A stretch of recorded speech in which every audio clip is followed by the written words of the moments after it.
for it being 6:12, by the way. Okay. And then Jaren, do you have the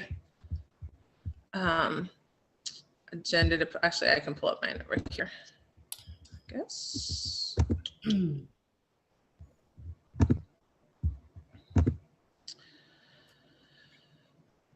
So I'll start off with our mission is to provide a safe learning environment where students are encouraged, there we go, and empowered to reach their educational and personal potential. We strive to base all of our decisions on what is best for all students. I'll say that. Okay, has everyone looked over the agenda?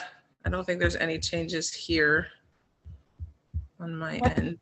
My only question was, item 3 is board goals and working agreement, and then it's also in the discussion items at the bottom, and I didn't know if those were two different things or if it's on there twice, or.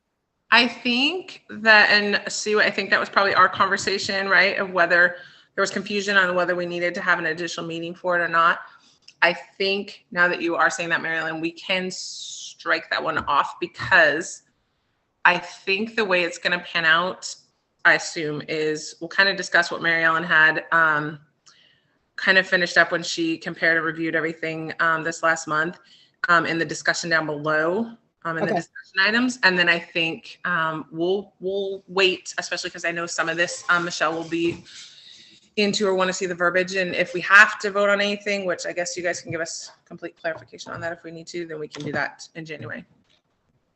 Okay, so basically we're striking number 3 because it's in the discussion items below. Okay. Yep. Okay. Knowing that, I say I move that we approve the agenda with item 3 removed. I will second. Okay, and then on Zoom, what do I need to do on here? We have been in person now lately. Do I just ask for anyone to post? I think we were asking person by person, just. Okay. Okay, and so Mary Ellen? Yay, approve, or whatever. Yes, and Mary? Aye. And me as well. Okay, so we'll move to public comments. And Jaren, we had one, right? Well, that is on agenda. Is that only on agenda items? Supposed to be, but I would say if I believe the person's here, if they want to, Yeah. I'm fine if they want to do their public comment now, in case they don't want to wait till the end. Me too. Yeah, because I think she does need to go. And she's been to school a while. So do I just read that then from what Jaren, sorry guys, if you're helping me through this first time and we're on Zoom. Should I just read that then, Mary Ellen? I'd say read it, and then if she has anything to add, or Okay. that works for me. Okay, so this public comment from Abby is, I, as a parent of a preschool, have now gone in a few times and volunteered in the preschool classroom. I saw firsthand how many behaviors are in that class and how it affects the dynamic. With only 2 permanent teachers in the class at all times, this is next to impossible for any 2 people to handle. As a parent of one of the children that doesn't have consistent behaviors, I'm very concerned that at no fault of the teachers, she might not be getting the adequate amount of attention that she would be getting if there was a way, or if there was at the very least one more permanent aide. I do realize that there are floats in the preschool that come in and out, but I do not think this is sufficient. I think that this school board needs to take a look at the budget and find somewhere within it that at least one aide can be hired to help out solely in the preschool classroom.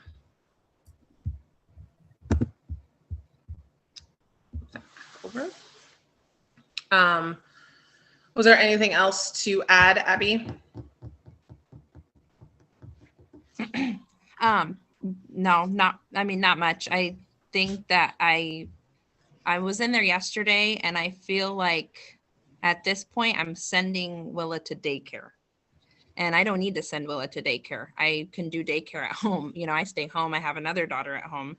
So I don't feel the need to send her to daycare. But I see a very, very big difference than because Vance, my older son, was in Amber's preschool class. And I'm like going to preface everything I say with like kudos to Amber and Natalie. Like they are saints, and how they do it and come back every day, I don't know. But I just see a big difference in like just how things are there between when Vance was there and to now. And I think that is like 110% on the fact that there is so many more behaviors this year in the class, and there's not as much help. So I just think that it's detrimental to the kids learning fundamentally, and to the effectiveness of the teachers. They need the help. And then I was just kind of trying to learn more about this preschool promise stuff, because I don't know much about it. And I did find something that now kids can come that aren't potty trained. And I saw that with my own two eyes when I was there, that kids are going that aren't potty trained. So one of my concerns is, so if Amber's in there changing a dirty diaper while Natalie's in the classroom dealing with a behavior, so-and-so hit. So she's dealing with that. Amber's in the bathroom, and then another behavior happens because there's like 4 or 5, strong behaviors in there. So Natalie's trying to deal with that. Amber's trying to deal with that. There's another behavior happening. What happens, And I just think, and I see it where my kid, she holds it together all day. She's good all day. She deals with the kids, with the chaos in there, and then she gets home and she's just like has to let it go, So I do think that it is affecting her. And so I'm speaking up, for her and for the teachers, because I don't think it's fair. And I think that,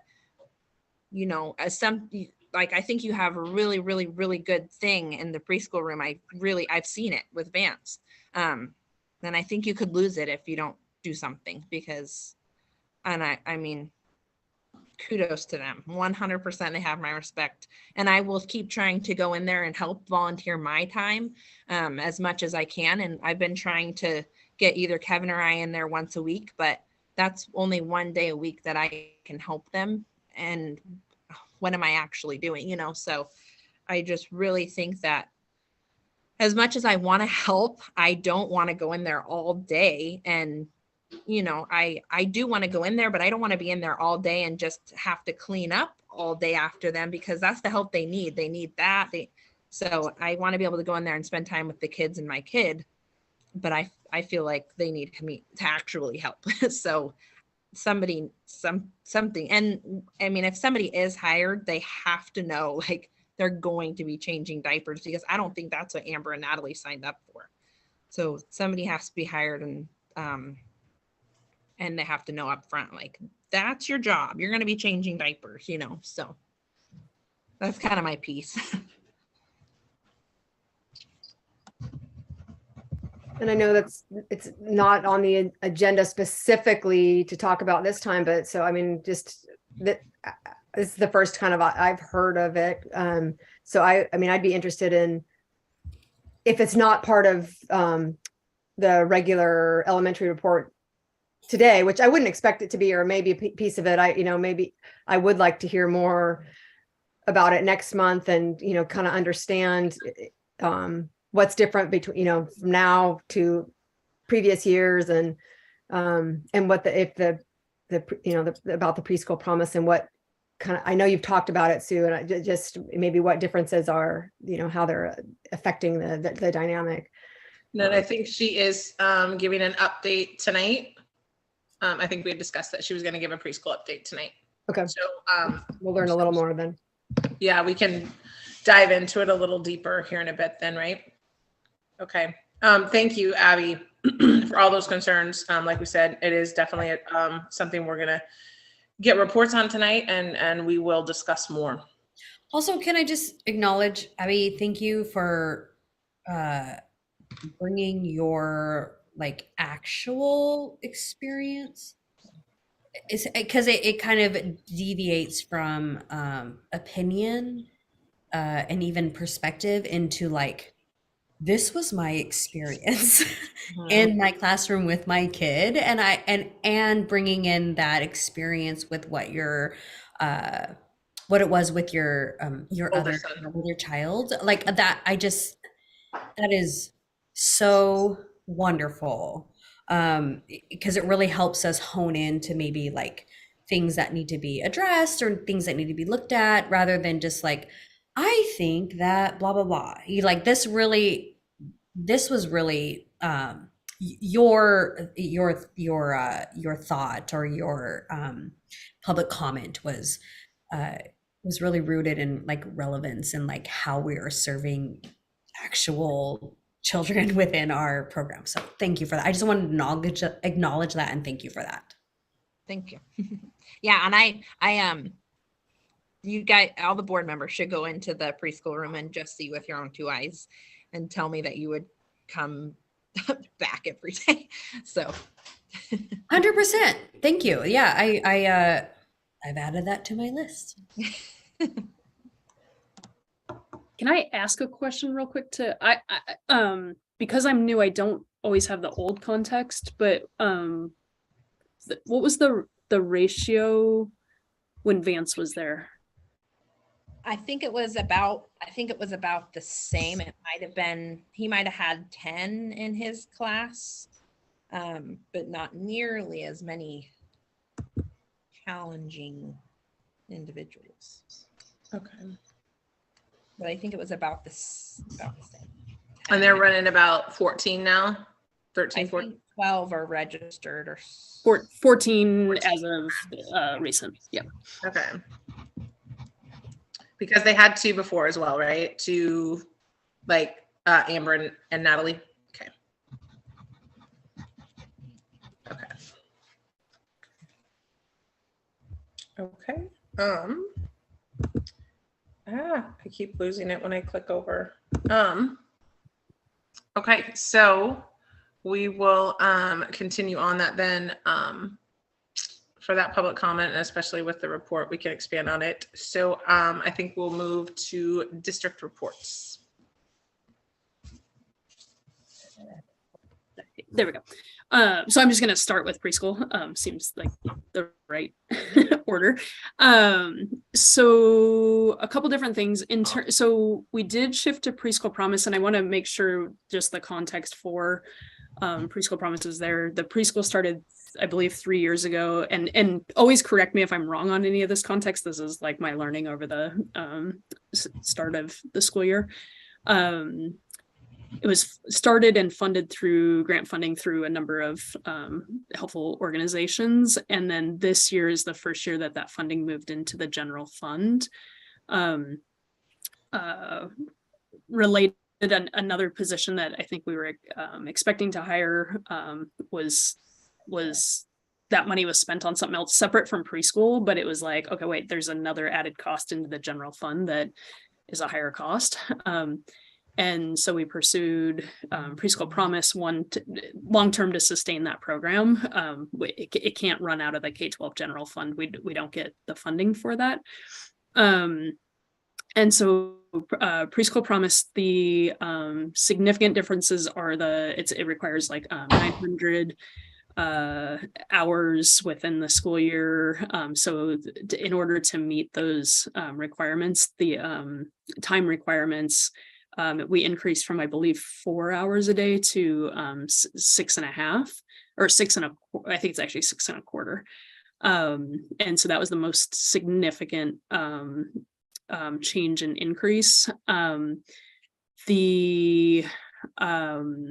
The piece about, so there's a non-exclusionary aspect to Preschool Promise, and that's both right in terms of non-exclusionary practices, in terms of both academic and behavioral needs, and for the most part, I think everything I know of the preschool, they've operated from a non-exclusionary standpoint in terms of academics and behavior as well. And then the potty training piece is inclusive in that non-exclusionary, and our most recent enrollee is the student who was what's the word? Anyway, came to us through the Preschool Promise enrollment process, and is the only student who is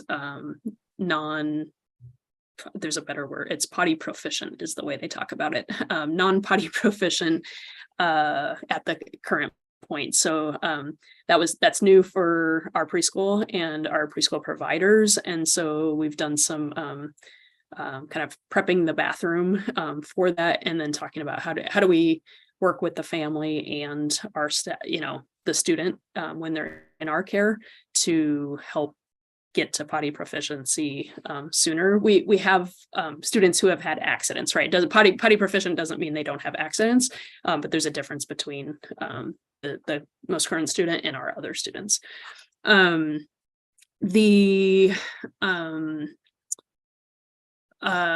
terms of staffing, so we did start the year with the 2 full staff, and during their breaks, some relief, right, for other EAs coming in. At this point, and it's been for I don't want to lie on the number of weeks, but I want to say like 3.5 to 4 weeks in there. We have Heidi Sundstrom, who is full-time in there minus her breaks. So she's actually, we do have 3 full staff operating in there currently, and they relieve each other for their lunch and their breaks, which is the model in most preschools at the numbers. I've been calling and researching some of the models for staffing, and we are usually like a class of about 18 operates off of 3 full-time staff, and that we're at that level now. So we've increased it over the last couple months. I should say in the month since the beginning of the year, based on number of kids enrolled has increased, and obviously the behavioral needs. We also have a behavioral autism and behavior consultant who's contracted through the ESD, who serves our campus, who has been supporting the staff for creating behavioral plans and collecting the data to figure out like what are the antecedents to some of the behaviors, what are the best approaches, those kind of things. And has been supporting pre-K and kinder at a high level. And I'll say the increased behavioral needs are both at pre-K and kinder. And I was just in a superintendent council meeting yesterday at the ESD. This is a pattern, I would say pre-K through 2nd grade behaviors across I'm going to say county because that's who I was talking to, but it's the county, state, nation, are much higher than they've been previously. And I think that's that's a product of many things, COVID included, that it's playing out. And I will say, we have some high behaviors. I don't want to discount any of that in some of the stories I heard yesterday. I'm glad we're not dealing with. A couple of the different types of behaviors, and the plans in place, like specifically like one student is physical, both inclusive of like grabbing, sometimes kicking, and sometimes biting, and biting for us has been the most like that needs to end quick. Not that we like kicking, and working on plans both for that student and acknowledging the harm that's done to others in that. So attending to both like the person who did it and the person impacted by it. I say person, student, kid. And use of social stories in the moment to really address that. And it, being able to address right in that moment. There are some other, I don't know, programs. And I read an article from the Yoncalla preschool recently that talked about a mat that they use on the floor that teaches social skills and addressing having the students address and do those pro-social skills and advocate for themselves. Of like the example in the video I was watching is like, I don't like when you call me pickle face, please call me Sue. And the other student, but they do some like agreements as they step forward to engage in that conversation.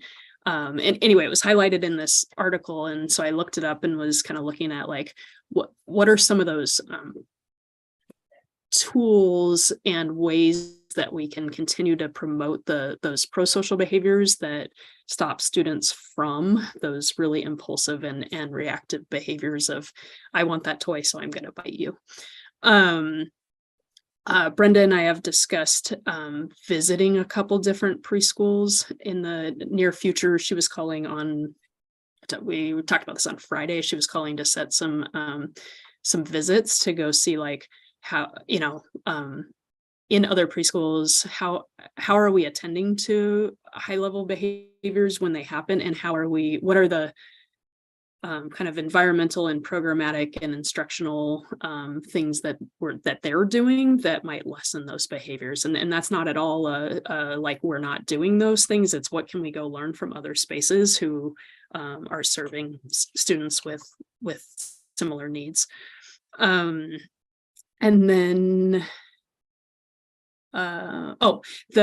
so early in the year there was conversation. So that outdoor area in front of the preschool is awkward. It's kind of long, and it has that hill behind it, and it's not fenced on the two ends. And so early in the year, Amber brought it to my attention that there's more increased, I think the way she talked about it was there's more increased negative interactions with teachers, between students and teachers when they're going past those boundaries or trying to go up that hill. And so, having a fenced area can decrease those interactions.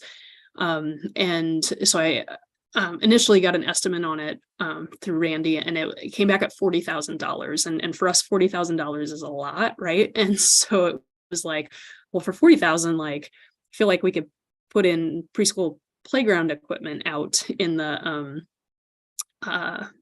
right in the yard there and figure out like how do we get kids out expending more energy in more positive ways versus just fencing in. And so, and $40,000 is not in our budget moving into the year, right? And so I talked with him both about the fencing needs, and part of my understanding of why that number was so high is that's also a fire lane, and so we can't just fence it. It's not as simple as just putting up a barrier. It has to be movable and I don't know, all the things to allow for pass through. Yeah. So, and then what the short-term agreement was to get more of those white fences that all fall over and look terrible. And in the short term, which we did, and then to continue to figure out both funding and a fence solution. And really in that kind of in between time, we didn't have the students who were like going past that boundary and running early weren't doing it at that point. So it wasn't at a high level, right? That like, and then over the last, I want to say 3 weeks, I might be off on the timing there, but somewhere in the last 3 weeks, we got students, and some students who have been here for previous years, right, decided they're going to run. And so once one runs, one of them's a good leader, maybe good's the wrong word, a leader. And so some others are chasing and following, and it is becoming more problematic. And so the fence came back as a, hey, we need this now. And so we pursued that further. I have Randy has two, so we have to go because it's over 5,000. Well, let me back up. So I went back and talked to him and said, like, send me the fence you're looking at. What is so expensive about this? And how much is the labor? How much is the materials? And this was more like fencing you would put around the outside of a school, not in the inside. And so came back and said, let's sit down and talk to Amber and say like, what's actually needed here? And can we bring that cost down? And so a different type of fencing is proposed, and it's still expensive, but not $40,000. So we have two, and because it's over, I think it's 5,000, we have to go out for 3 bids. We're waiting for the third. We were expecting it today and didn't get it, unfortunately. So hopefully tomorrow. We have the first 2. One of them is at 14-ish thousand, but between 14 and 15. The second one came in around 10, but then the contractor came back and said they would need the money up front, and that's not typically how we operate. We pay for services rendered. And so Jaron may have to tell me if I'm right or wrong, but we wrote back and said, if we operate this way, do you need to pull your bid out? And I believe the answer was yes. So right now, I said that still counts as one of our 3 bids, though, that we just can't bid that person. And then we're waiting for the third one today, or tomorrow.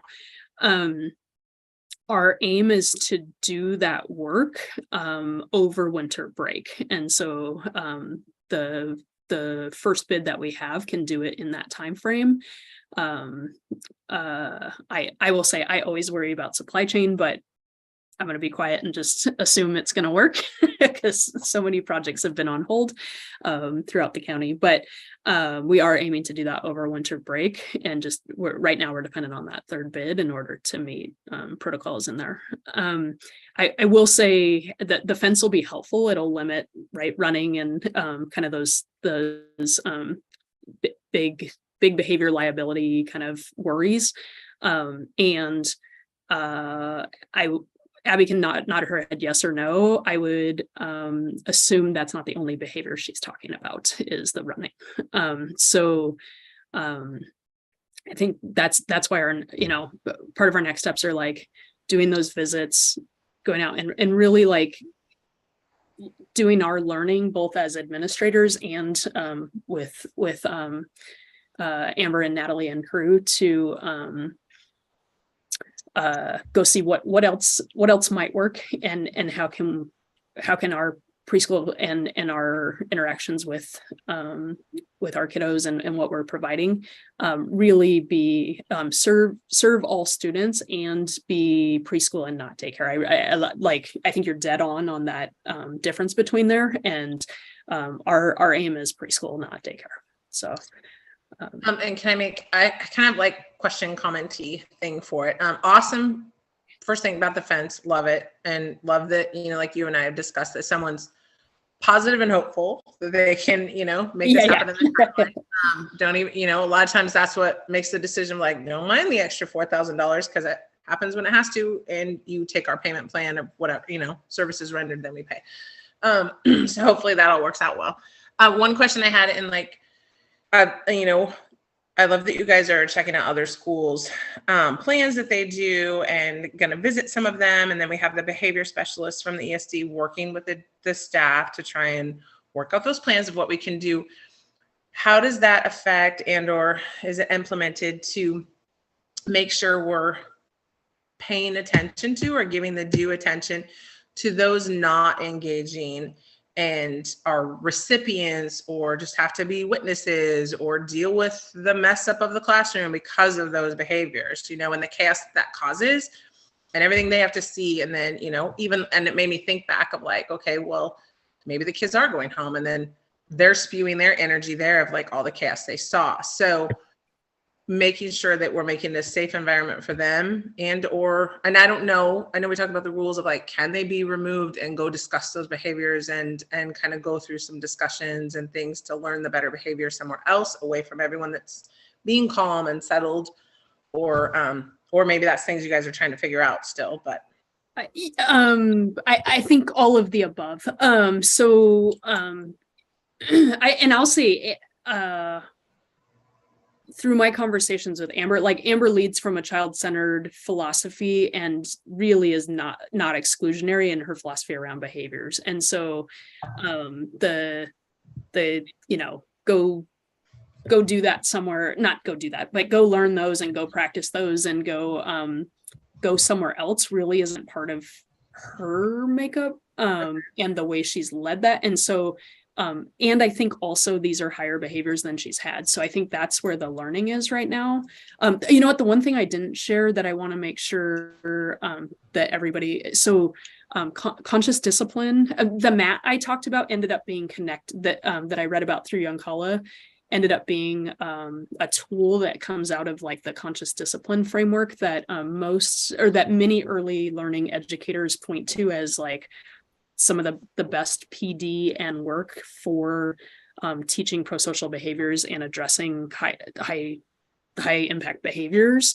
And through actually I was at a preschool promise meeting where the head of early learning for Eugene Forge is a old friend of mine, and we ran into each other, and I was sharing like, hey, yeah, we're having some behaviors and trying to work through. And she's like, hey, this is the best PD out there. And I through some grant and Forge stuff, they have way too many links to accessing that in 4J. And she's like, do you want a link? I probably shouldn't talk about this on the board, but nobody from 4J is going to sign on and listen.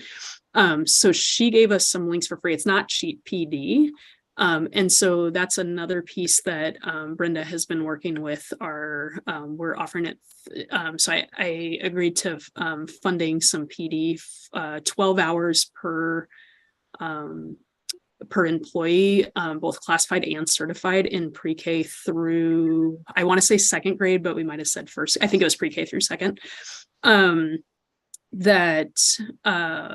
to build our skill set in addressing those behaviors. So that's a piece I left out on here. Mary. Hey, I just wanted to ask.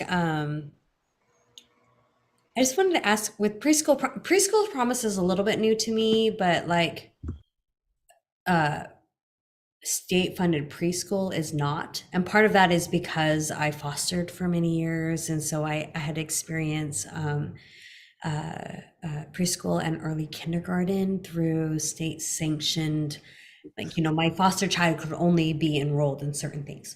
So my question is, and I don't know if you know the answer to this, Sue, but like, the average ratio. So, because what I loved about Abby's comment was just like, hey, all of this stuff is happening, and honestly, a great answer is maybe one more person.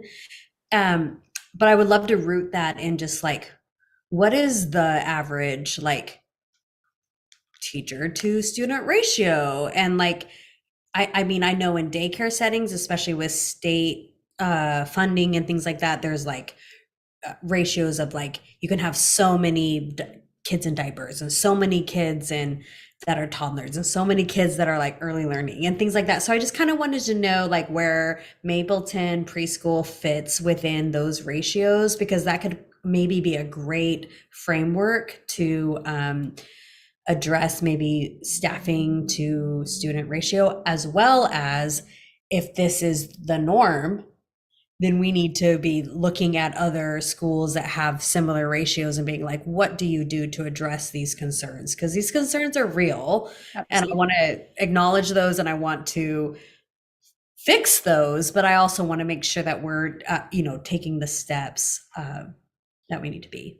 Yeah. So great point. The preschool promise requires a 9-to-1 ratio. So 9-to-1 ratio or better, right? And so we're at 14 students currently. 2 staff is still 7-to-1, and there's still the like, okay, if I get pulled over to do this thing now, is that really 7-to-1, 9-to-1? If I'm really 1-to-1 over here and the rest. And that was part of my looking up of other programs. It looks like the ideal, well, I don't know if ideal is the right word. It looks like the staffing ratio that I'm seeing the most is 18-to-3 or 6-to-1.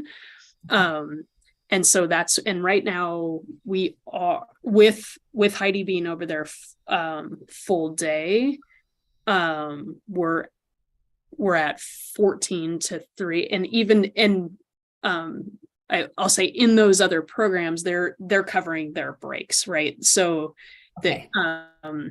I guess one thing I'll say is, Heidi, I think, I don't know that she knew she was going to be a preschool teacher before this year. And so some of it is, right, that's where like, how do we maximize everything going in that classroom? But we really are below that required ratio Okay.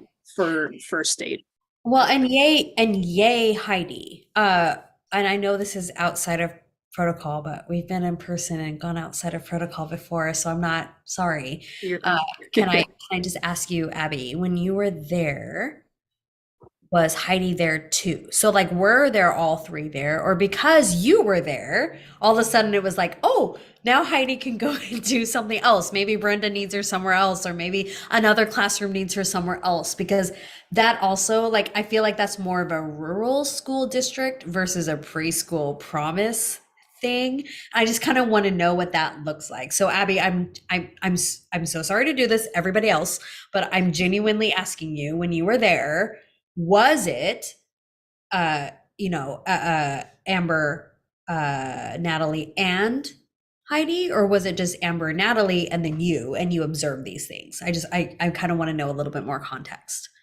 Oh yeah, Heidi was there as much as she is supposed to be. But Well, what does that mean? As much as she is supposed to be?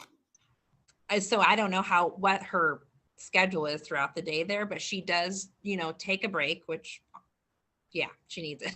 And then she does her lunch. So it seems like after lunchtime, around after lunchtime, which is when the kids start to get very high demand. Right? The rest of us want a nap. And then there's kids. No, I get it. She's gone for a while. So I don't know Yeah. if she got pulled somewhere else or what. Or if it's, I don't know how long of lunches they get, but it's definitely longer than half an hour that she's not there. Okay. So Sue, so Abby, thank you. But then, so Sue, you're saying that that's her lunch break? At some point, yes. You're saying post lunch is where, okay. I'll follow up on this. So that's where, and we've changed, right? We've changed this, but I'm under the impression that it's full day minus covering their own breaks. So if we're still getting that chunk, I will say we also have what's the position? So, some kitchen help. That's probably the terrible name for it, but there's a kitchen position for 4 hours a day that we have posted, that the goal is to relieve even more, or to provide even more staffing support for pre-K and kinder in that kind of lunch range. I'm hearing that more as to help with kinder versus pre-K, because we moved Heidi over from kinder supports, but I will look in and say, like, figure out what's happening during that hour after to make sure what we're saying is that it is actually what we're doing. And go ahead, Abby. Just a question. How effective is it to have like Joe coming from here and Susie coming from here? How effective is that for the kids? Like, oh, I don't know, this person isn't here every day. So what's the stability there? I mean, because it would be, I would think it would be hard for a kid to be like, I'm not going to listen to you. I don't see you every day, So, yeah, how effective is it really to have, I guess, Cassie come in and Carrie come in, and it's like, it just seems like, more stressful for the kids, for different people to be coming in all the time. And, they say, well, teacher says this, That's a good point, and especially at that age, when they're just learning what adults to trust. And I'm away from mom and dad, and this is weird. I like all of this discussion. I think for the concern of timeliness, I like where we're going. It's developing all the right questions, Mary. I wrote down a whole bunch of notes too. I'm wondering, is it something that we discuss further altogether, or do we look at budget things? What's the right way to do that? And I'm speaking from my inexperience of managing these meetings of things, but I feel like this is a bigger discussion. And maybe it's stuff that, you guys have to check out, Sue, and go through budgets and show us things of this is what we can afford. Like I have a curiosity question of, I know how SPED works. So the ADM for those things, do we receive different amounts because of any of these kids that are on and I don't know the word for the younger age level IEP type verbiage. Because I think there's I a just different. forgot. It's not an IEP, but an IFP, something family plan, Yeah. So individualized family there's, support plan, something like that. yeah, I don't know if there's different kids that qualify Yeah. dollar wise for that. And maybe that helps us subside that because, ratios are what they are. But then when you have certain behaviors, you may just have to have someone that's kind of just sitting next to you. 100%. Thank you. That's where I think I was trying to go with this, because it's just like, Abby, part of your, and again, I'm so sorry to just like this is a public comment, and I know there's like very specific places where public comment is supposed to happen, but like this conversation is around like things that were viewed in the classroom in real time. So I feel like for our community, that's super important. But I love the idea of just like, especially because like, Abby, you were specifically comparing like, this is my experience with my older son and this is my experience with my daughter. And there are a lot of factors in there that were out of your control. And so like, if that means like what that's telling me, similar to Andrea, it was just like, well, maybe there's like a child that has like an IEP situation, which maybe doesn't come in until they're in first and second grade, like traditionally, but now like we need to be looking at this in preschool. So Andrea, beautiful. Thank you. Let's continue this conversation in a more timely place. But thank you for bringing that up. That is genuinely where I was going with the conversation. Because like now that Sue especially expressed that like the ratios are not just within, but well within the teacher to student ratio, the whole 9-to-1 thing. And I'm just like, okay, so it sounds like there is a specific like kind of like factor that is like swirling over here that we need to address. Like that's different than like restructuring. That's more of like, let's focus on this weird little tornado over here. And I'm only using the word tornado because I was watching the news and oh my God, there's friends that are like, their houses were destroyed. So anyway, there's this little tornado over here that maybe we need to like address, similar to how we do in other parts of our school. Sure. I agree. And thanks for all that good update stuff, Sue. So yes, I think we do continue on, whether that means we kind of have a separate little chat. Maybe we do that just so we're not all inside of these things. We can do that then. Beautiful. Thanks, Andrea. And thank you, Abby. And thank you, Sue. Yes. Thank you, Abby. And real quick, I didn't say it explicitly out loud, but Abby, thank you for the public comment, but also for the time in the classroom. Because and Abby and I were both there on what was that Thursday before Thanksgiving where we were down staff, we were losing staff to illness. Like it was a tornado and a half. And we would not have made it through the day without Abby being there. I will say that. So actually, thank you, Sue, because that is a note I put on here. Like I definitely kudos to them for always going above and beyond because, she's still got another little one at home and they run their own business. And it's awesome that both of them give their time and not just in Willow's room, I'm sure. So all the things. Yes. I just want to piggyback on that and just, yes. No, thank you. No problem. Happy to be here. So I'm going to go decorate Christmas cookies with my kids now. So that my house is going to be a tornado next. that's the next one we'll hear about. Bye. Happy cookie making. And thank you for being here. I seriously just appreciate all that you've contributed in the last, definitely since I've been on the board. Like you've been at every meeting. I don't know what it was like before I was here. And I'm sorry that I don't have that context. But Abby. Oh, yeah, no, thank Love you. you. All right, have a good night. You too.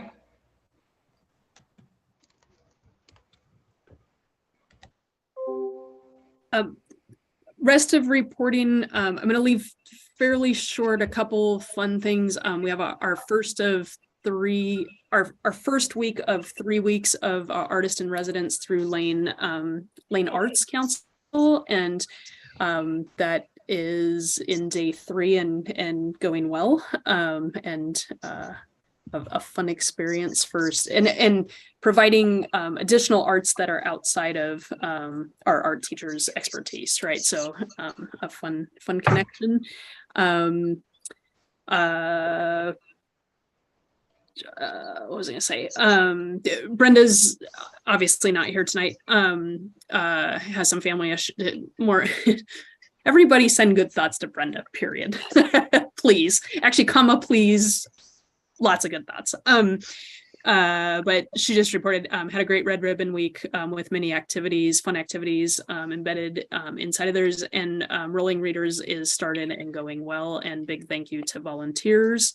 And then I was in the quite a few meetings in the last 2 weeks with statewide financial projections with change of we're all waiting for the governor's budget and all the projections for education allocations. There seems to be some, I would say most people are highly concerned that the general fund budget's going to be in the like 9.5 to 9.8 billion level, and the need is much closer to 10.1 to 10.3, and so there's a lot of advocacy happening. And my challenge is with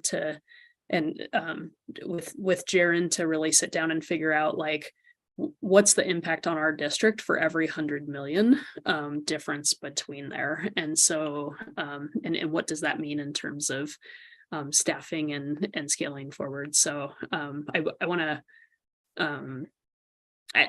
separate from the preschool conversation, but related, staffing ratios, if that number comes in the 9.5 range, staffing across all districts is going to be a conversation.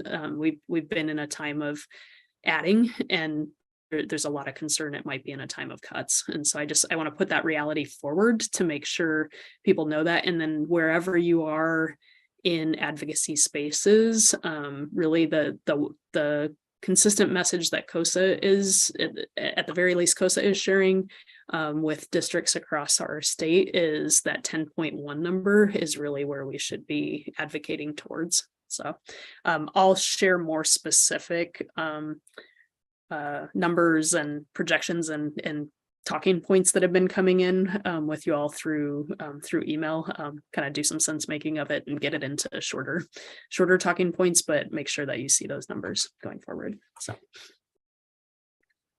Thank you. Okay, I can't see my agenda.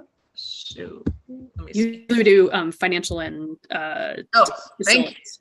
Okay, the fun stuff, the financial report and documents. Financial tech maintenance and documentation. Yes, thank you.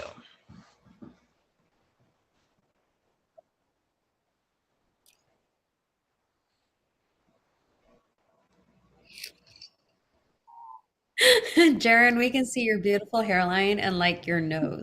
And I feel like that's on purpose, but I just wanted to like hold Prefers that. Well, mine is paid for and braided in. that. Okay, Yeah, all right, I hear you.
Was that in all three, like the elementary, middle, and high, or?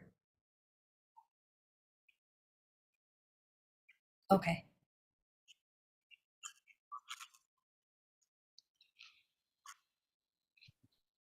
Just to jump in real quick, we had one room that it felt like 40 below, but it was probably like 35 for real. And they came out, and by that day, like it actually makes sense now. It's a temperature that doesn't require overdressing and blankets. And then on the opposite side of the hallway, we had a room that was like way too hot. And so we weren't able to balance, and now every room is comfortable and it's very nice. So that work was very helpful. Thank you for that.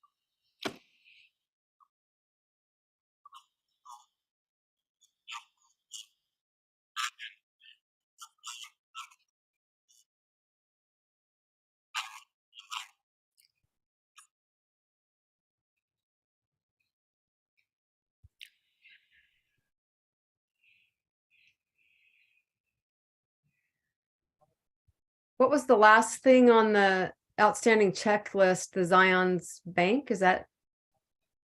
That's the bond payment? Okay.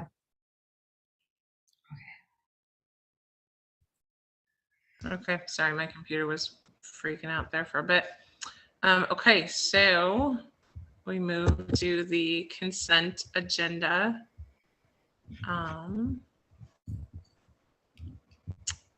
And did anyone have any comments or questions on those? That was my question, so I'm good. Okay, so I would ask for a motion to approve the consent agenda. I would move to approve the consent agenda. I'd second that motion.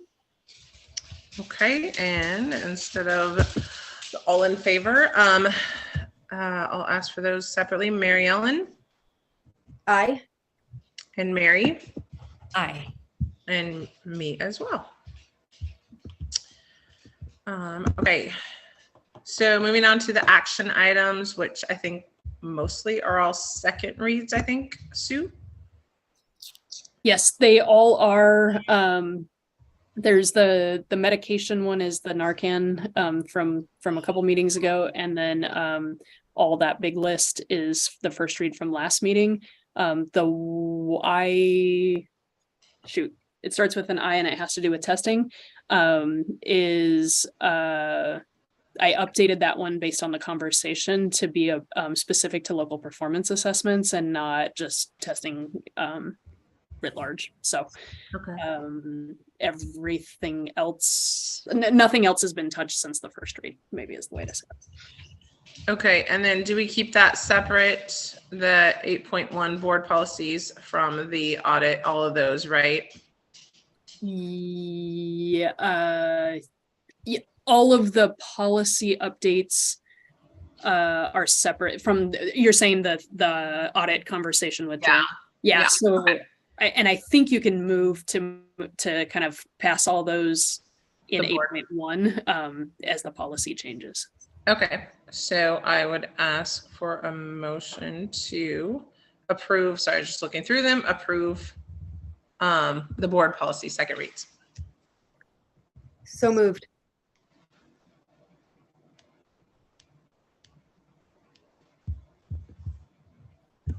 Do I have a second? You were Sorry, I was muted. Second. All right, thank you, Mary. And so all of those in favor of approving the board policies of 8.1 through 28, it looks like 8.1.1 through 28. Mary Ellen, I approved. Mary, I approved. and Andrea as well. Okay, so moving on to the audit contract, non-renewal with Polly Rogers and Co. Do we need to hear conversation on that, right? I mean, we usually trust you, Jaren. So, and I think Sue had let us know it was a little bit more for timeliness, right?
Okay. And do you know, Jaren, like, do you have people in mind you've asked for bids for?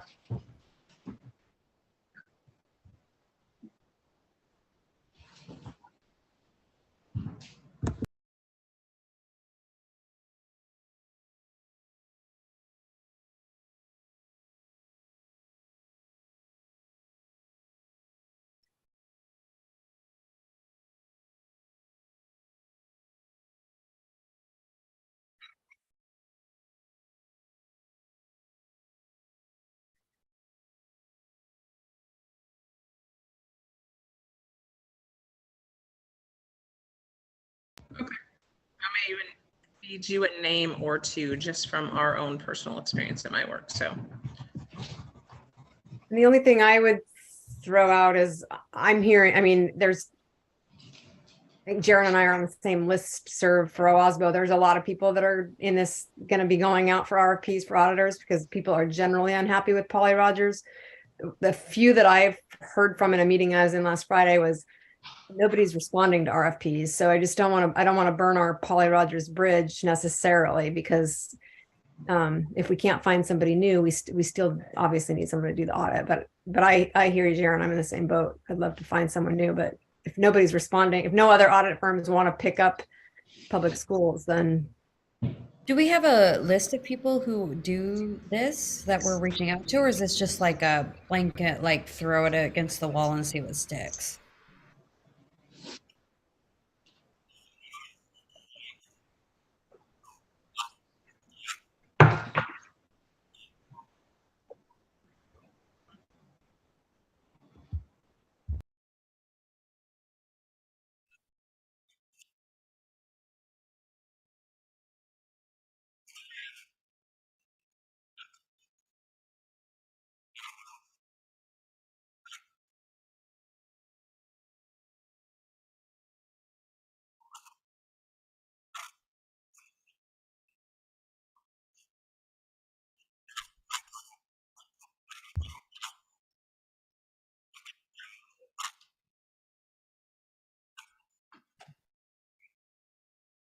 okay. or just, I mean, letting Polly know that it's time to go out for an RFP. It doesn't mean we're not going to renew with you, but you know, just for good purchasing practices, we need to make sure we're still getting the best value for our monies. I mean, versus we're not renewing with you. Is really my only advice. And similar to Mary, I trust you, Jaren. I'm not, 100%.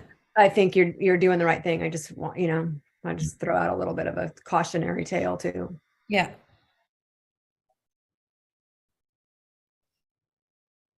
But I move to allow Jaren to seek out new auditors and potentially non-renew with Polly Rogers.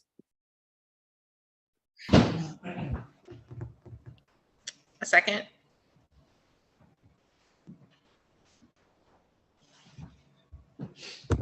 All in favor, Mary Ellen? Aye. Oh, can no one hear me? We can hear you. Oh, okay. I didn't hear the second, so so I was waiting. Oh, I thought you seconded. Sorry. No. I don't think no. So okay. So yes, we'll go with that. All in favor, Mary Ellen, Aye. Approved. Mary, Yes. I approve. and me as well. And then I think just following up on top of that, then it's Wait, So Andrew, Mizu, Oh. real quick, I don't know if you can see, but Mizu's in my background yeah, now. so Mizu so- joined at 7:10. yep. okay. Great, thank you, Mizu. I actually I was looking at the agenda screen to see what we were making sure we were doing everything right, and I didn't see you there. And Mizu, your Well, vote. I did not hear the full discussion, so I think I'd like to abstain from this one since we have a quorum. Yeah. That's good. Okay. And then that quickly leads us right into, I think, the next thing that Jaren would be doing is pursuing a request for proposals for the 22-23 audit firm, correct? 100%. So did Mary Ellen's, like, her motion kind of encompass that, right? Like, we're going to look at others without necessarily like ending any sort of contract with. Yeah, I didn't see that those were two separate things. I Yeah. apologize. My Yeah, motion we're, was- we're authorizing Jaren to like shop, basically.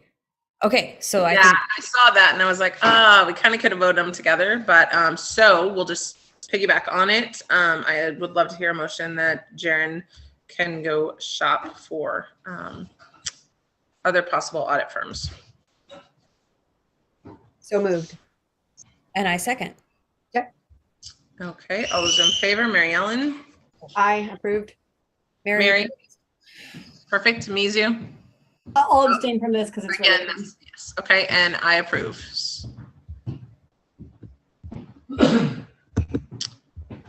Okay, so moving on to discussion items.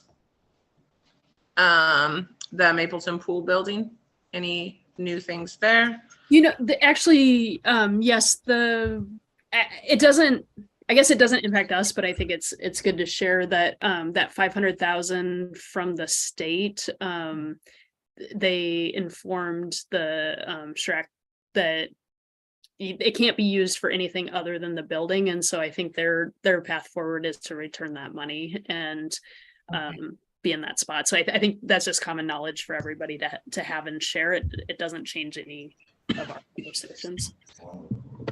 Okay.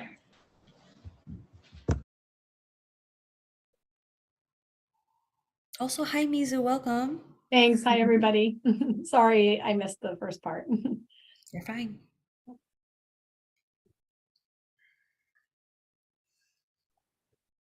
Oh, Andrea, you're muted. Okay. The community engagement and committee updates.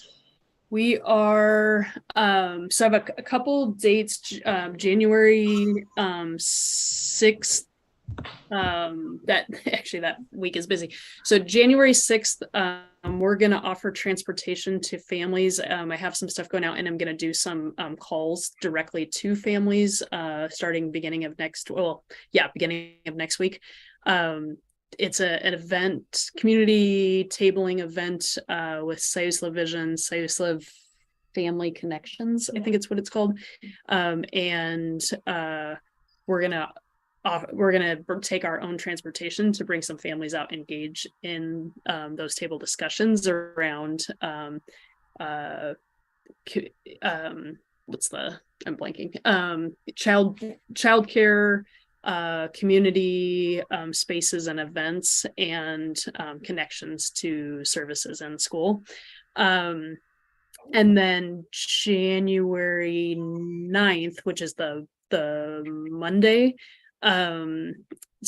some graduate profile or portrait of a graduate work, both with our younger families specifically, pre-K, K, and one, and then with the larger community with older students. And I think that voice of that really young students brings another perspective into those conversations. And then with the older students as well, or not older students' families.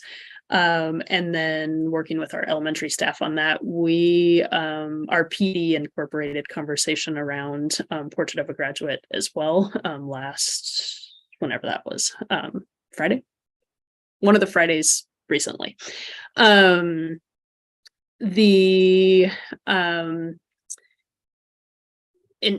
terms of the committees, over break, I'll kind of put forward the plan forward. One of the struggles we really do have is in that 4-day week. I want the engagement of many of our staff and it to not be voluntary on Fridays, and getting that to fall inside of the 8 to 3, 4 o'clock day is not easy. Today I tried to even pull 5 people to finalize the suicide prevention plan, and that kind of cross school district schedules. I thought I had a time that works, and we're just not in that habit yet. And so figuring out the coverage early on and saying, like, this is the committee and this is where it's going to work. We've tried a couple different things, and so far I've it's on paper it looks like it should work. In reality, that's not the case yet. So but we'll have that and get those committees kicked off. One of the things I'm really looking at is so it'll be 4 committees over time, but that doing that graduate portrait of a graduate work first is the most important. And so one of the things I think where we're going to land to start is some representation of people who will be on those 4 committees, but really specific to the graduate portrait of a graduate first, that then extends into, okay, now go carry this in these other 4 committee spaces to get that first work anchored. So I'll follow up and share where we land on that, those schedules with you in the next week. So, or over the next, I guess, winter break's 2 weeks. So, Mary, yeah. Did you, last we spoke, did we kind of solidify or get people's preferences on what committees they wanted to Yeah. serve on? 'Cause I that was- have that from the beginning of the year. So like I have all that. It's now figuring out in those top priorities where schedules intersect in the day. And it's that's the harder part. And then right on some of those committees, community, having the community there is part of the vision of that committee. And so I have the preferences of all of our staff. We did that at the opening kickoff, and I have lists, and it's like I keep trying to pull chunks of those people together into a conversation, and where it lands in the day is like,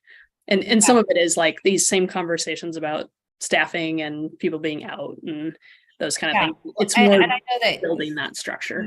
you had mentioned like it was kind of a like, here's our first choice and here's my second choice and things. So it's nice to know you have the who. So Yeah. all we're working out is the when and the where. Yep. Great. Great, thank you. Okay, so the next one is state testing. Michelle's not here, so I think we will hold that over till next month. Did you And get I just a recap of like what happened at the conference, or That's the only other thing I was gonna say, unless someone had something to add. she should share that. I know she shared, oh, Mary, you weren't here last meeting, but she did share that it was really well attended and there was a lot of interest from other boards and districts, and And then I think they were making like a visitors. video presentation of their presentation, right? That then we could all see at a later time. Yeah, and then follow up with different boards. I just wanted to share real quick, so both our recent PD and our development of the student growth goals, I'm really like talking about and moving teachers towards the practice of embedding local performance assessment curriculum embedded work samples into, in many cases we're doing them, in some cases we have opportunity to start doing them, but to score them with local rubrics and elevate our emphasis and focus on those local performance assessments versus those standardized tests. So we are moving that direction both in PD and our goal setting, and I just want to make sure people know that work and conversation is moving. Perfect, thank you. Okay, so tribal and shared history. I don't have a specific update since last month. So Okay. Moving on then to the board goals for the school year. And I don't know, are we able to share that or, put on the screen that document?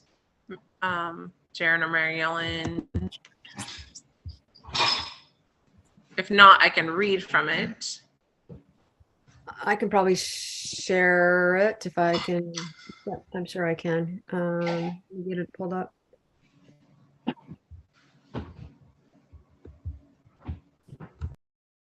So we kind of talked about kind of our vision statements last time, and kind of settled on some things that Andrea and I had worked on and then shared with you guys. And then if you remember after that, Sue kind of pointed out that we have a vision statement on our website already that was developed a number of years ago. And so I volunteered to sort of look at what was there, what was on our website versus the document that that Andrea and I had presented and that we'd kind of agreed on, and trying to meld them together. So this is what I came up with. I think I'm sharing the right thing. Yeah. Can you see that? Mm-hmm. Yep.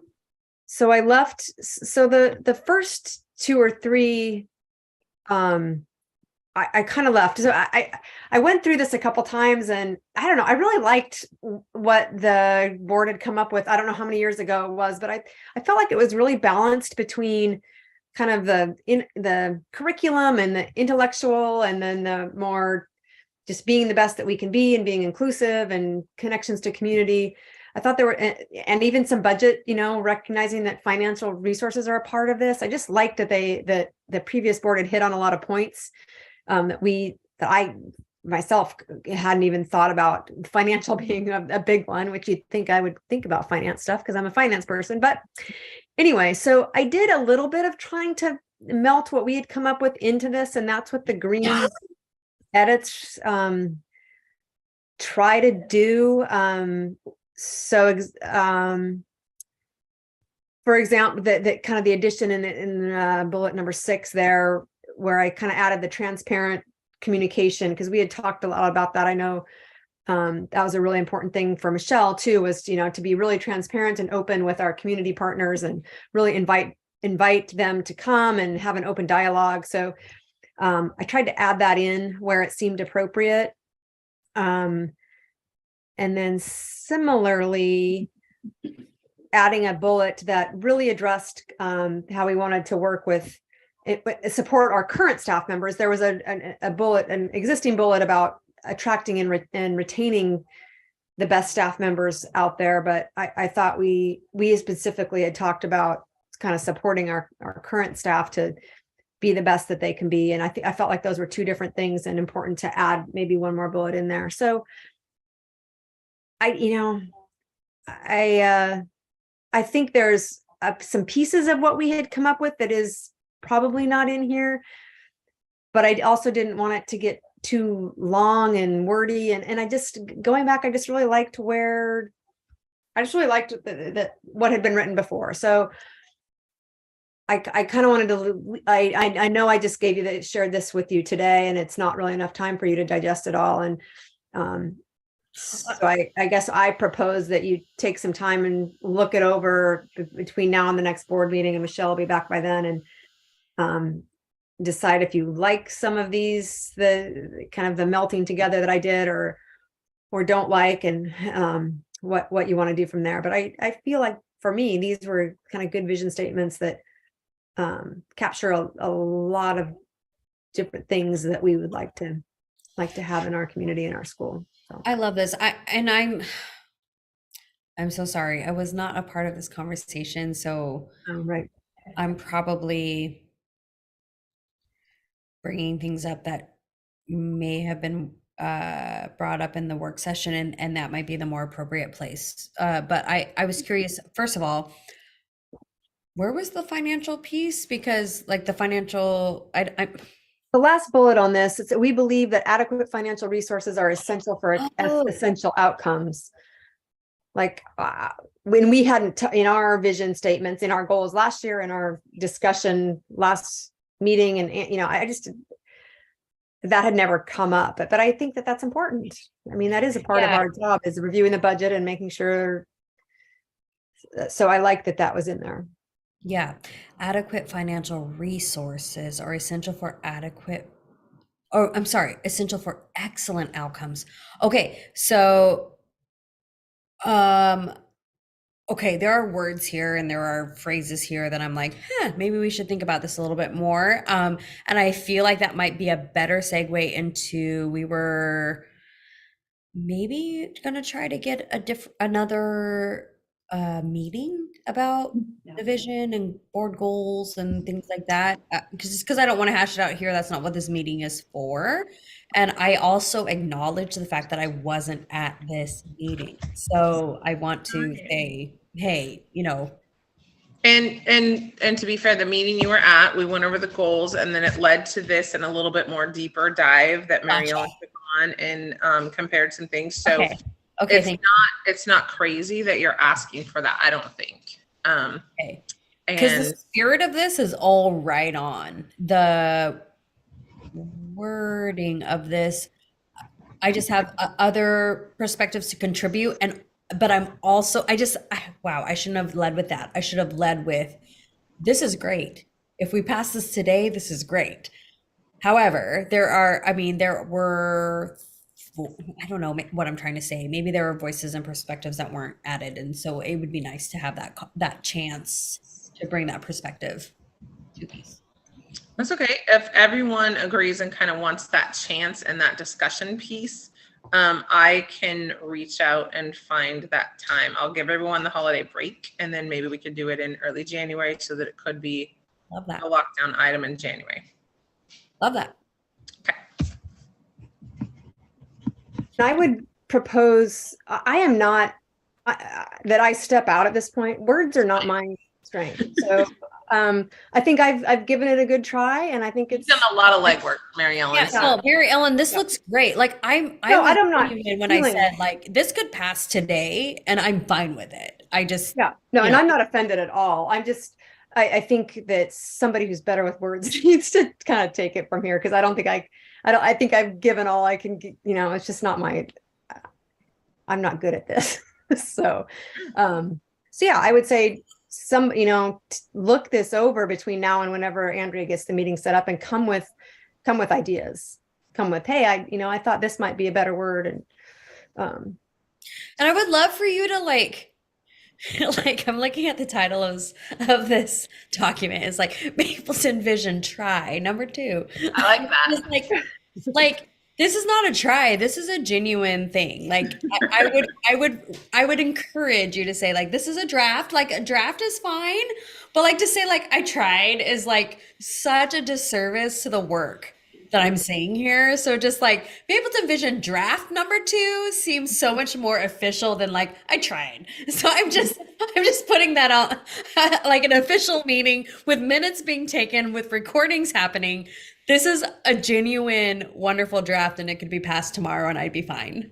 all right, I changed the title. It's draft. Thank you.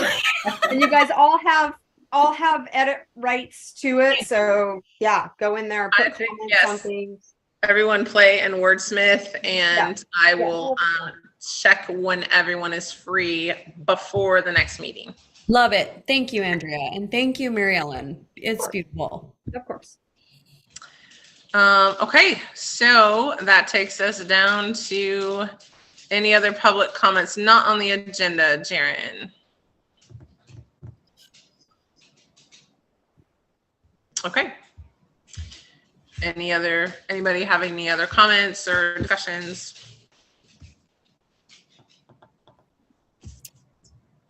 Man, nice. Okay. Then I guess you look like you're reading intently, Mary. Anything else? All right. Okay, so in my real life, I have like 1,000 screens, and in this like moment, I have one tiny laptop screen. So I'm like sharing a screen with Zoom, and then but when you share a screen, like I give, okay, it's a whole thing. So I was. And this is the one time I didn't have a printed. Normally I print out the agenda so I can look at it right here when we're on Zoom, and I didn't. Well, It's back and forth. and in person, like I have it on my iPad, which I can take notes on, and it just like logs it in my Mapleton school stuff. So I'm outside of my normal comforts, I guess I would say. However, my internet, because I'm in Portland, like Awesome. so good. Like the speed Everything. and the access and all of those pieces. But I have this one little tiny, like, 15-inch screen. So I'm like, ah. So that's why my face is so intense. But I was just looking, and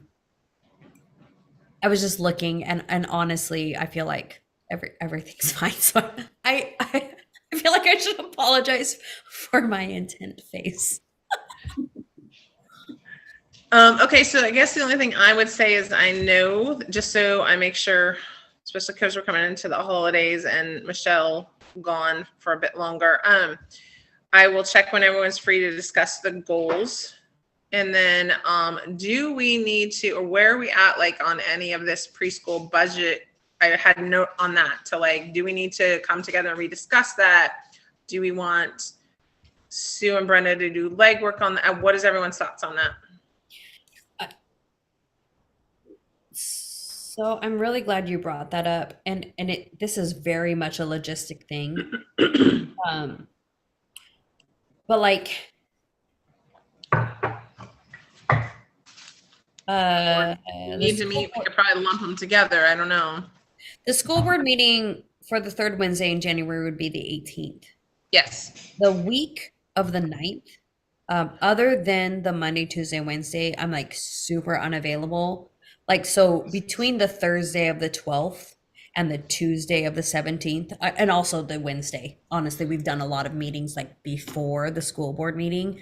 Like, that is the meat and potatoes of when that those conversations should happen. And I don't mind if it's like we're discussing it all, board goals and preschool promise and all of the other things, or if we want to like split it up in a couple of meetings, but just letting you know that like that Okay, so that So 12. you're saying like the ones before the meetings, that's tough, correct? Not tough. I just like have a window. So like the 12th to the 18th is my window.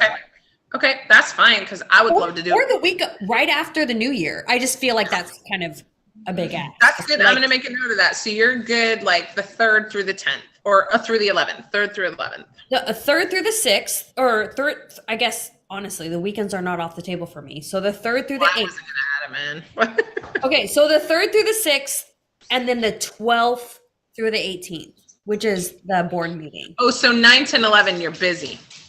Got Super it. busy. So we're Okay. auditioning for our new spring musical, and those are intense, and I will not be available those days. Okay, so 12th through 17th. Got it. Because I would love to, I mean, we could do the 18th, but I feel like if for time and convenience for everyone, we might need to lump them together. Then we pick a different day than the 18th. And honestly, I don't know how people feel about Martin Luther King Day, but it is a day off. So even like I can have a day off and still have a meeting at like 2 p.m. and for an hour and a half or 2 hours or 3 hours and like be fine. So I don't that want one's to fine. Yeah, like I'll leave it on the option. infringe. I don't want to infringe on a holiday, especially for like Sue and other admin, but like, like honestly, holidays are a great day to schedule a meeting for me because I'm like, my schedule's clear. Call me No, at I'll leave noon. it. I'm I'll fine. leave it on there as an option, and if people don't want to, then they Yeah. won't vote for Yes, that day. that acknowledgement that the 16th is a holiday, but at the same time, that might be the day that we all actually have time to like pop on a Zoom for an hour. Okay. Okay. Well, that was my only comment at the end. So I guess we will. Does anyone else have anything? All I would say is to me, the preschool is a much higher priority than The vision goals. statements. And the vision statements, I truly believe, is something that could be kind of done outside of a meeting for the most part, over Google, shared docs and comments and all that kind of stuff. But that might be because I've looked at it so many times that I feel that way too. So, but I do feel like the preschool stuff is a little bit more,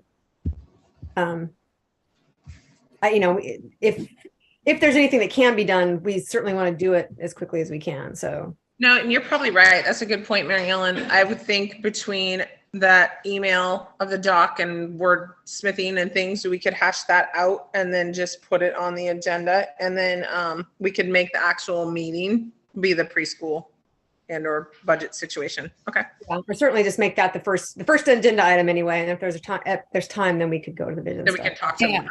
I like that. Just because sometimes wording, You can go down a rabbit hole and Yeah. there is value, and yeah, like saying I worded it this way because the spirit of it is this, and I was trying to capture this. That might not be appropriate in a monthly board meeting. That would be better in a Well, and or like even in a separate meeting, I think, and that's a good point because I think like I know when we talk words it gets lengthy and wordy, and so if we're doing that on our own time and you think it through and those are the things you want, then you throw it on there and then we all think about it on our own time and just keep redoing it that way. So I like that. We'll keep that one a little more. If we add it to the end of that meeting time we decide on, great. Otherwise we'll keep it more just correspondence back and forth. Yep. Okay. All right. So any additional meeting is going to be prioritizing the preschool stuff. I think so. And so, I'm so sorry. There was a lot that was talked about. Like, do we have some like key points that are going to be talked about at that point so that I can kind of get my thoughts together? Or is it like hints No. or the staffing or the, like what are we really attacking at that meeting? Well, and I don't know if that comes into play with any things that obviously when Sue let us know on the numbers and dollars she's concerned about, that plays a big part in it. I don't know what kind of updates she'll have by then, by what time of meeting time we decide on. Otherwise, I think it's just, is it budget wise? Like those questions you and I were thinking about, Mary, like, is there different ADM stuff for these people? I don't know. Maybe that's a simple question that can be answered yes or no. And okay, we can't go down that path. So I don't know. I don't know if we, I guess I could kind of get timelines from anyone. I don't know if Sue has timelines of anything she'll get. I know those are always ever changing as far as the dollars that she was talking about. well, and the question that's in my mind, honestly, is, Abby characterized the day that she was there as really that there was 2 teachers in the classroom. It seemed in her first account of everything, she just talked about Amber and Natalie being in there, but it sounds like there's 3. So I guess I'm confused or would like some clarification. That's a good point. Maybe it comes to that. Maybe I know Sue is going to go back and find out really kind of everyone's schedules and what that was really looking like. I know she has probably been given this type of a timeline and what it should look like, and maybe that's not what's really happening, and she needs to see what's really happening over there on a daily basis. And I think you're right. I know, isn't there also, I don't know if this plays into it, Sue, isn't there someone who's there temporarily until the end, like till tomorrow, I guess, basically, right? At the kindergarten level, and so Which that, I don't know if that plays into freeing up people or not, but yeah, there are some connections on that. Part of it is hiring that other position, but so our goal is to have 3 in there full time. I will say that out Okay. loud. And so at the same time, there's kinder high behavior, high needs, and we have less kids in kindergarten, but similar staffing requests. And so balancing all this is right, not easy. So And I feel like there's value in like, okay, so what I'm hearing is there's like the preschool promise, like as it's meant to be. And then there's like the preschool, our preschool is under preschool promise, but then we have these specific children that might have some higher needs or might have some higher behaviors or more challenging behaviors.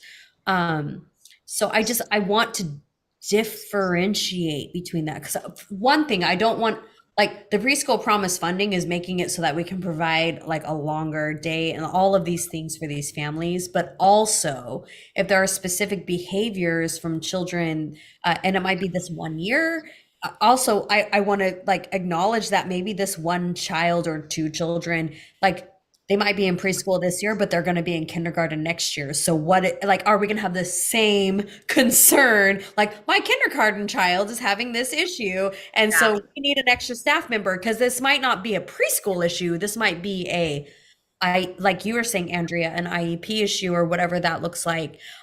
It also might be valuable to have,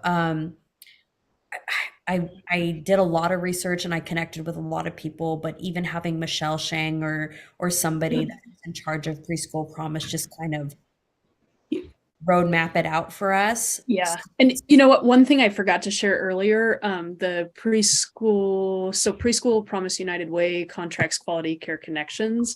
And they came out Elle works with last month, and Lynn, I'm forgetting her last name, but her name's Lynn. And Courtney are the 2 that support. One supports more like the kind of organizational level, and the other one kind of instructional level. And they came and visited Amber on Monday this week, I want to say. I think Wait, was it last week? Might have been last week. Sorry. Last week, Yep. And and then I have Brenda and I have a meeting with Lynn tomorrow morning as well. And so I should have shared that those connections like are starting to move, and those conversations are happening. So great. I just want to be prepared, because I want to know what the difference is between the preschool promise program versus individual child need, and those need to be differentiated for me in order to like be a contributing and an engaged member in this situation. Otherwise it's just like, it just screams like we switched to preschool promise and this is different than what it was before and it's not working, and that's arbitrary. That's I think you're right. I think maybe we kind of look at it as, and it might be a little deep, as in, what was it like before? Yes. What was that budget and funding like? What's the benefit of this versus the restrictions and or kind of the non-restrictions? Right. Yeah. And that's kind of how I'm looking at it. So I think it like a comparison, and I think you hit on a good point that I hadn't thought about.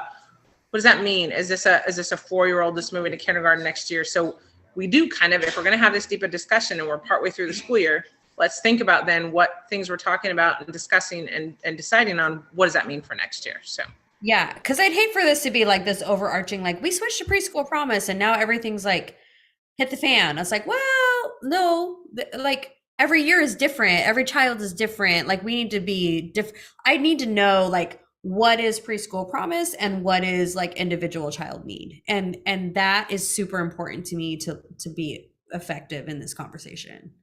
No, that's very good. That's a good point. So we'll treat it like that, sort of a reflection and comparison. Lovely. Okay. All right. Anything else?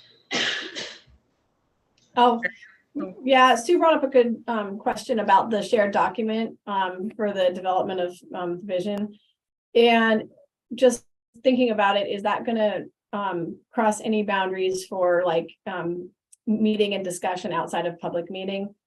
And so it might, and we might be able to deal with that just fine by making it a public document that we keep all of our changes tracked, anything that's put on there is tracked. I don't know, but that might be neat, might just need a little investigation with OSBA to find out what the rules are for that. Well, Um, everything gets on, I ahead. mean, comments get saved and all that. And it's just in suggest mode at the moment anyway. Well, I mean, my personal opinion is worry. I Fine, just to but jump in on that, I think you're fine. Just make sure you don't get rid of any suggestions or I think as long as Right. it's in there and it stays in suggest mode, Mhm. and I would avoid like in the comments a conversation back and forth Mhm. that starts to look like a meeting structure, but it's really each person putting their thoughts Ideas. onto it and making suggestions that then can get put together. That's Mhm. working on a document versus having a meeting. So Mhm. it's subtle and it matters. And I just wanted to name that so it didn't become an issue somewhere else. Well, I think it's good, like, looking back at the ones that were written a couple years ago, Mizu, I wish that there had been some comments on things because there's a couple statements that I'm like, clearly they were going for something and I wish I knew what it was, because to me, it doesn't make sense, but I don't want to. So I think that's why I'm kind of pushing us to do it this way, because I think those comments will be useful 3 years from now when we're reviewing them again or whatever, to kind of know where we're at in this moment. Yep. I'm just seconding that, especially when I came on, I was like going back to older comments and things like that. And I was like, well, this was a great cliffhanger. This is great reading. But like, Right. I don't know. And That's so the thank backstory, you. yeah. Thank you, Mary Ellen. Yes, 100%. Good. Okay. And we'll see where we reach on that. If those comments and things on there is something we tag on to the back end of this, great. If not, we'll just leave it on the agenda and go from there as far as the visions. Okay. Mizu, Mary Ellen, anything else? Not for me. Good. All right. Then I will call this meeting adjourned at 7:50. Have a good night, everybody. Bye. Thanks, all. everyone. Great to see everyone's face. I'm sorry I'm so far away, but I'm happy. We'll see you next month. That's Bye-bye. good. Bye.